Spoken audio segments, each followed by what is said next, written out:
This is 7 National News, and in our top story, President His Highness Sheikh Khalifa bin Zayed Al Nahyan has sent a cable of condolences to South African President Jacob Zuma on the death of the historic icon, political leader and former President of South Africa, Nelson Mandela. Sheikh Khalifa expressed his heartfelt sympathy to Mandela's family and to the people of South Africa on their loss, describing Mandela as a symbol of peace and an exceptional personality whose wisdom, tenacity, humility and qualities of leadership enabled him to overcome the bitterness of the apartheid era. Sheikh Khalifa recalled the strong relations Mandela had established with the late Sheikh Zayed bin Sultan Al Nahyan. The president added that the world has lost a true fighter and a formidable leader for peace, freedom and equality. He was a voice of justice, human dignity and goodwill for all of humanity. And the Vice President and Prime Minister and ruler of Dubai, His Highness Sheikh Mohammed bin Rashid Al Maktoum, and His Highness General Sheikh Mohammed bin Zayed Al Nahyan, Crown Prince of Abu Dhabi and Deputy Supreme Commander of the UAE Armed Forces, sent similar cables to President Zuma. The ruler of Dubai said that the world has lost one of the great historic leaders who was a symbol of struggle against racism and intolerance. On his Twitter account, Sheikh Mohammed posted, "Today marks the departure of Nelson Mandela, an anti-apartheid and a forgiveness icon in our world." The UAE Vice President, Prime Minister and ruler of Dubai, His Highness Sheikh Mohammed bin Rashid Al Maktoum, stressed that people's positive interaction with the UAE brainstorming initiative and the considerable number of ideas on developing the healthcare and education sectors in the country will give government ministers additional responsibility to constantly work to achieve the aspirations and expectations of the UAE citizens. Sheikh Mohammed's words came while reviewing some of the ideas, proposals and feedback received via His Highness's website and social media sites in response to the UAE brainstorming initiative, which aimed to collect the largest possible number of new thoughts and innovative solutions to develop the healthcare and education sectors in the country. His Highness added, "We received more than 50,000 participations over 3 days. Our people are innovative and most ideas we received are distinctive. We promise all the development of healthcare and education sectors will never halt." It was added that a specialised work team will study all participations and submit them to the Cabinet for discussion during the Cabinet session. Furthermore, all approved brainstorming initiatives, programmes and ideas will be unveiled at the close of the Cabinet meeting. The Sheikh Khalifa Fund has signed a $200 million agreement to support small businesses in Egypt during the Gulf Investment Forum in Cairo.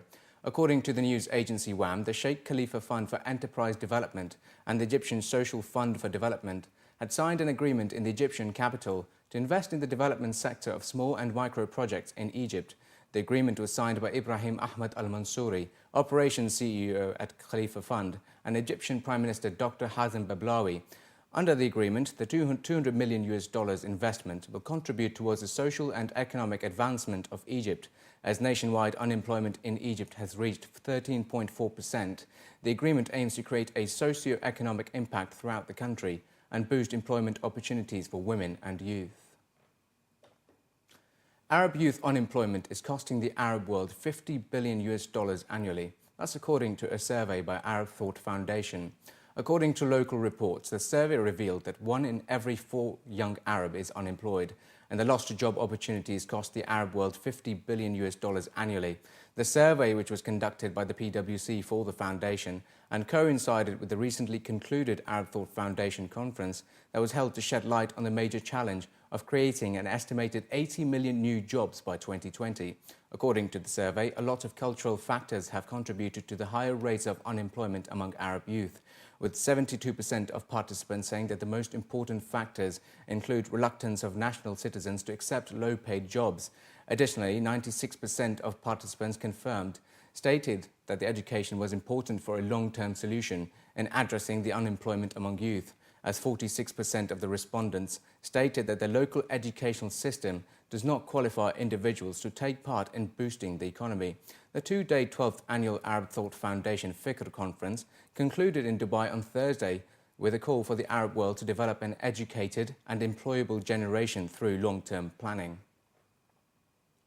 Around 20,000 people gathered at the Zaabeel Park on Friday morning as they participated in the Beat Diabetes Walkathon in a bid to raise awareness about diabetes and promote a healthy lifestyle. According to the statistics from the World Health Organization, around 347 million people worldwide have diabetes. The 5th annual Beat Diabetes Walkathon was organised to encourage the UAE residents to adopt a healthier lifestyle. The event attracted families, children and elderly people who were all dressed in blue as they took part in the 2-kilometre walk that seemed like a carnival at Zaabeel Park.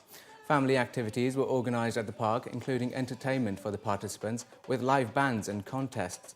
Additionally, a special market for diabetes-friendly products and organic foods was set up to urge residents to eat healthy.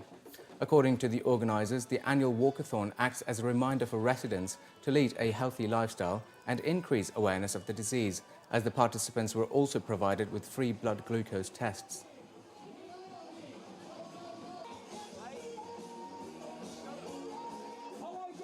Events like this bring a community together.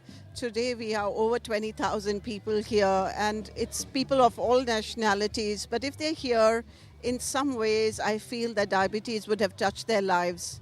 So it works as a reminder, it works in bringing the community together. The event is really about reminding you, so it's about saying diabetes is not about medication, it's about lifestyle.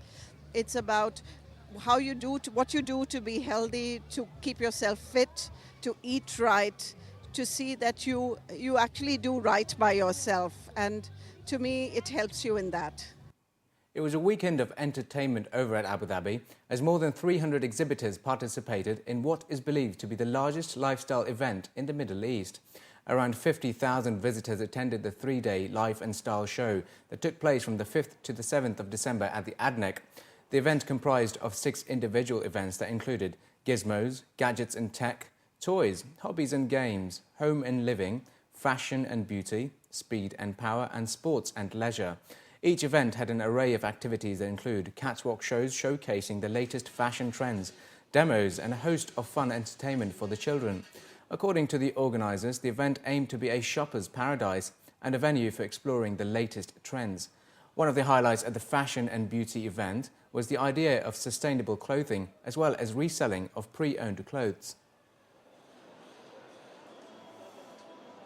The Life and Style Show UAE is the largest lifestyle consumer event in the Middle East. It comprises of 6 individual events, toys, hobbies and games for the children, gizmos, gadgets, technology, sports and leisure, speed and power, fashion and beauty, home and living. All the events effectively take place at the same time, all under one roof. First time we've run this show in the Middle East. We've previously as a business run a very similar show to this back in the UK, which was the Ideal Home Show, which is the largest consumer show in the UK, delivers around 250,000 people every year. My Ex Wardrobe is a platform for people to buy and sell their pre-loved clothes. So it's all about trying to reduce, reuse, recycle, reown, and it's about ladies who love fashion, basically. And in other news, the 10th edition of the Dubai International Film Festival opened last night with a star-studded red carpet. The complete lineup of films includes 174 features, shorts and documentaries, of which more than 100 are from the Arab world.